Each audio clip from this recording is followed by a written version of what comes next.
નર્મદાની રાજનીતિમાં અત્યારે ચૈતર વસાવા વર્સિસ મનસુખ વસાવાની જંગ કરતાં વધારે દર્શનાબેન વર્સિસ મનસુખ વસાવાની જંગ વધુ દેખાઈ રહી છે। ભારતીય જનતા પાર્ટીના ધારાસભ્ય અને સાંસદ એકબીજાની આમને સામને આવી ગયા છે। મુદ્દો એ તોડનો છે। મનસુખ વસાવાએ એક પ્રેસ કોન્ફરન્સ કરીને એવું કહ્યું હતું કે ઘણા બધા ધારાસભ્ય ભારતીય જનતા પાર્ટીના અને એ દર્શનાબેન પર પ્રહાર કરતા એવું કહી રહ્યા હતા કે આમ આદમી પાર્ટી સાથે મળી અને તોડપાણી કરતા મળ્યા છે અને એવી ફરિયાદ મારા સુધી પહોંચી છે। એના પછી ગઈકાલે દર્શનાબેને એક પ્રેસ કોન્ફરન્સ કરીને કહ્યું કે મારું નામ દીધું છે તો હું માનહાનિનો દાવો કરીશ।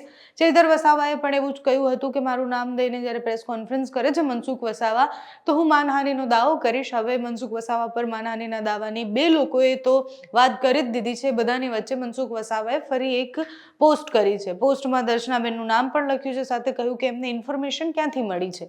મનસુખ વસાવાએ જે પોસ્ટ કરી છે એ વાંચું પહેલા તો તારીખ 7 ડિસેમ્બર રવિવારના રોજ પત્રકારોને જે માહિતી આપી હતી તેમાં નર્મદા જિલ્લા સહિત ગુજરાતમાં કેટલાક જિલ્લાઓમાં વિવિધ યોજનાઓ તથા ઉદ્યોગોમાં આમ આદમી પાર્ટીના આગેવાનો તપાસ માંગી અને મુલાકાત લેશે અને પછી અધિકારીઓ, કોન્ટ્રાક્ટરો તથા ઉદ્યોગપતિઓને તતડાવીને દબાવીને તોડ કરે છે। કેવડિયા વિસ્તારમાં પણ કેટલીક આકસ્મિક ઘટનાઓ ઘટી છે તથા કેટલાક પ્રોજેક્ટના બાંધકામ ચાલે છે, ત્યાં પદાધિકારીઓ, જમીન દલાલ અને બિલ્ડરો સાથે મળી અને લાખો રૂપિયાના કૌભાંડ કરે છે। તે બાબતે મારા સરનામે એક પત્ર આવેલો હતો। તે પત્રમાં લખેલી કેટલીક બાબતોની માહિતી પત્રકારોએ મને પૂછતા મેં પદાધિકારીઓના પત્રમાં નામ હતા તે મેં પત્રકારોને જણાવ્યા હતા। ખરેખર આપણા જિલ્લામાં તથા આસપાસના જિલ્લાઓમાં આવી ઘટનાઓમાં જેઓની સંડોવણી હોય તેઓને ખુલ્લા પાડવાની મારી ફરજ છે।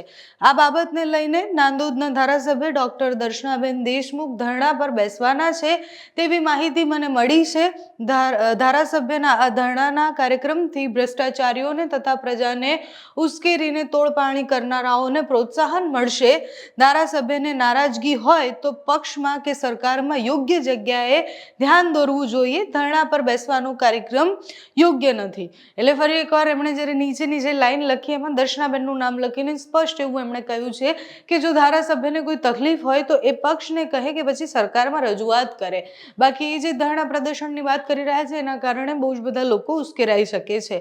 ગઈકાલે દર્શનાબેન દેશમુખે જે પ્રેસ કોન્ફરન્સ કરી એમાં એમણે સ્પષ્ટ એવું કહ્યું કે મને પક્ષથી કંઈ જ વાંધો નથી, મારું નામ લીધા વગર। એટલે થોડા સમય પહેલા પણ મનસુખ વસાવા એક કાર્યક્રમમાં હતા જેમાં દર્શનાબેન હાજર ન હતા, ચૈતર વસાવા હાજર ન હતા, ત્યારે પણ મનસુખ વસાવાએ આ જ વાત કરી હતી કે અમારા ભાજપના ધારાસભ્યો પણ નથી આવી રહ્યા, આમ આદમી પાર્ટીના ધારાસભ્યો પણ નથી આવી રહ્યા।